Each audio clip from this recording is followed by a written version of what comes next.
আসসালামু আলাইকুম রহমতুল্লাহ। ওয়ালাইকুম আসসালাম ওয়া রাহমাতুল্লাহি ওয়া বারাকাতুহু। প্রিয় সিরাজগঞ্জবাসী, আমাদের সিরাজগঞ্জ জেলায় যত কন্টেন্ট ক্রিয়েটর আছে সর্বপ্রথম কিন্তু আমার এই কাকার, আমার একই সমাজের বসবাস, আমার আপন কাকা। কর্মজীবনে আমরা দূরে থাকি, একসাথে দেখা হয় না। তা আজকে ছুটিতে আইছে, আমি কাকাও আইছে, এই জন্য দেখা হয়ে গেল। তা আমি যে কথা বলতেছিলাম, সিরাজগঞ্জের মধ্যে কিন্তু আমার কাকাই সর্বপ্রথম ভাইরাল করছে সিরাজগঞ্জ জেলাকে, ছন্দ দিয়ে কন্টেন্ট দিয়ে ভাইরাল করছে। তা আজকে আমরা সেই কন্টেন্টটা আমার কাকার মুখ থেকে শুনবো ইনশাল্লাহ।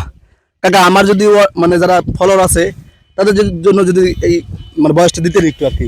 অবশ্যই, কেন নয়। আমি তো আমাদের সাজাদপুরের ভিডিওটা সকল দর্শকের উদ্দেশ্যে খাবার মাইক্রোফোনটা লাগা।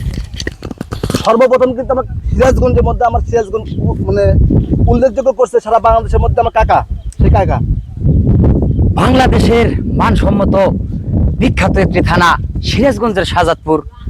আমাদের আছে রবীন্দ্র বিশ্ববিদ্যালয়, তাই তো আমাদের গন্তব্য বহুদূর। মিল্ক বিটের দুধের ফ্যাক্টরি, উত্তরবঙ্গের তেলের ডিপু যদি দেখতে চাও, পরিবারের সবাই মিলে সাজাদপুরের বাগাবাড়ি চলে যাও। সাজাদপুরে আছে বাংলাদেশের বিখ্যাত শাড়ি কাপড়ের হাট, শামকদমের মাজার যদি দেখতে চাও চলে যাও সাজাদপুর থানার ঘাট।